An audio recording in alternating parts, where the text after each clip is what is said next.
Just roll the sleeves up, mate. Show everyone how serious you are. All right, greetings YouTube. Today we're gonna make some high protein. Life is just high protein at this stage, isn't it? So it should be. Some high protein breakfast meal prep recipes. You could say it's to build muscle if you want. Just to build your life around, basically. The video is sponsored by Skillshare. Let's do stuff. Let's make stuff and then freeze stuff and then come back later and eat stuff. Great. What a great video. Like my video at this stage, or just at any stage would be fine. Subscribe, let's do it. Okay, let's do it. We are kicking off with a basic breakfast burrito. This is what you're gonna need, but to be honest, you can put whatever you want in them, provided that it freezes and thaws, okay? First up, I'm gonna throw this bacon in the air fryer. I'm using some fat reduced bacon and I like it on its way to cremated, but of course you can just cook to your own desired level of rigidity. Then I'm just gonna beat together some eggs and egg whites. Obviously just multiply a normal portion by the number of burritos you are making. I'm going for 6, so I'm using this much. Spinach is my veg of choice. A lot of people like onion and bell pepper, but I'm not a lot of people. Giving this a little chop just to make it easier to eat. There's nothing worse than biting into a sandwich or wrap and having one of your components drag everything else out with it. I mean, you know, this is not ideal stuff. Some stuff is obviously worse than that, but it's a figure of speech. Giving that bacon a little flip, that's probably unnecessary to be honest. And then I'm gonna grate up some of this low-fat cheese. This is a demonstration of me grating stuff. Mozzarella will also get sliced up, ready for assembly later. Okay, bacon is done, so I'm going to remove that from the air fryer and chop into some quite small pieces. This is firstly going to make your burritos easier to wrap, but also protect against any potential puncture wounds. The last thing you want is to stab through your tortilla with a sharp piece of bacon, you know. Again, that's a figure of speech. It's definitely not the very last thing that you'd want, but it's contextual. Right, we're gonna do a magic trick and make loads of spinach look like not very much spinach, voila. Next, we will add the eggs to the pan along with the bacon and finally the cheese, and now we'll just scramble. When it's done right, you need to let it rest a while to cool down fully, and then just get rid of any like weird egg juice slash condensed steam slash other unidentifiable, undesirable liquids before you start building those burritos. A sieve would actually probably be a good idea here. Then just wrap them up. I'm going to start with a bit of mozzarella and then just being careful not to overfill because my wrapping skills are not the best. This is what they look like. Now I'm just going to wrap them in some grease-proof paper or anything really and chuck them in the freezer. When the time does come to eat them, just remove your paper, cover them with a damp paper towel and then use your defrost setting on the microwave to defrost them before giving them a good heat through on full power. Time will vary depending on girth, so you know, just be patient with it. Last thing you want is like frozen burrito in the center. That's just not an ideal way to start your morning, right? Finally, not an entirely necessary step, but I'm going to give them a little toast in the frying pan with a small amount of butter.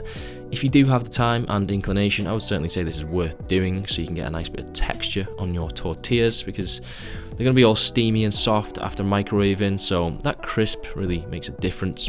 Alright, here's the cross section. It's not exactly X-rated stuff, but these are pretty easy, very convenient, and really as tasty as you can be bothered to make them.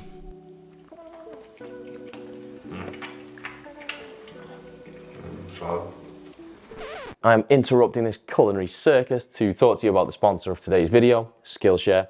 I'll just start with the punchline. The first 1,000 people to use the top link in the video description can get a 1-month free trial. When you join Skillshare, you get access to loads of different classes, so you can choose the ones that are most relevant to your interests, your career, or even your potential career if you're looking to get into something completely new. For me personally, all the video editing and even some of the motion graphics courses would have saved me a lot of time back in the day had I known about Skillshare. But now that I'm already sick at editing videos, and now that I have a separate app company, it's more the branding and marketing courses that are more specific to my current focus. And there are hundreds of other career-focused courses for you to explore too, whether that's starting and building an online business or just building out your portfolios of creative personal projects.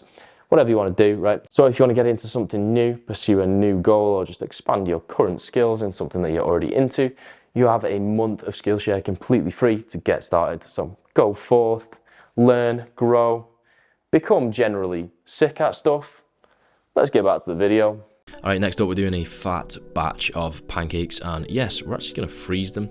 Ingredients are here, pause if you have any intention whatsoever of making these.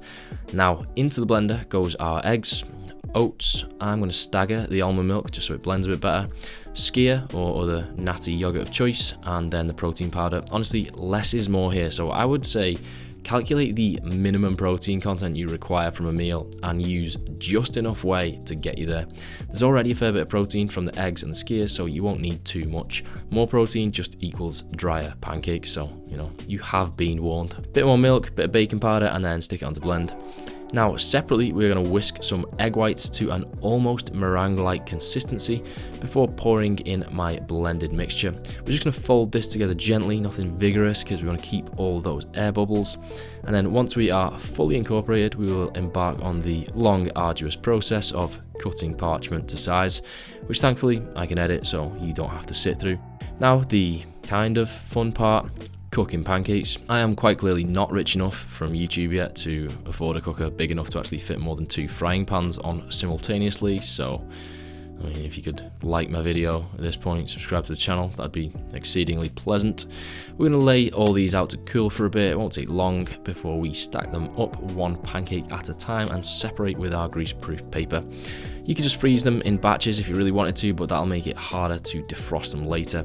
These are going into Ziploc bags and then into the freezer for another day. I will eat some immediately just for a taste test. I think that's the responsible thing to do. Can confirm, very pleasant. When you want to reheat, just pull them out the freezer and microwave. Don't pile them up like this. I evidently just think I'm funny. You want to spread them out on your plate for better heating through. Then you can make a nice aesthetic stack and top with your choice of toppings. I'm going to go for banana and Biscoff. Melt that Biscoff in the microwave to increase pourability, and we are done. This is what we call ideal scenery. Finally, we're going for some carrot cake baked oat bars. Ingredients are on the screen, pause if you need to. First thing we'll do is preheat that oven to 180 degrees, and then we're going to peel and grate some carrot. I don't think we need instructions for that. Then we're going to roughly chop our walnuts before placing to one side and getting on with mixing our dry ingredients. Oats first, then I'm using this speculoos flavoured whey just because I thought that's what would go best with the recipe, and it does indeed work, but really any of those desserty type flavours that you see should be fine. Then just a teaspoon of baking powder, and finally our Lig brow sugar. I only used like 30 grams of this total for 6 servings, and mine didn't turn out overly sweet, which I prefer, but that will also depend on how sweet your protein is, so you need to balance that out. Okay, time for the wet ingredients. As a last minute decision, I swapped out the almond milk for cow's milk because I just realised I'm small and need all the proteins I can get. It's not going to make much difference to how these actually turn out, so just do as you please. Eggs go in there, and then it is integral to the success of the recipe that you use a whisk with a cute little dog on the handle. Give them a little stroke as well, that's also important, and then beat those together lightly.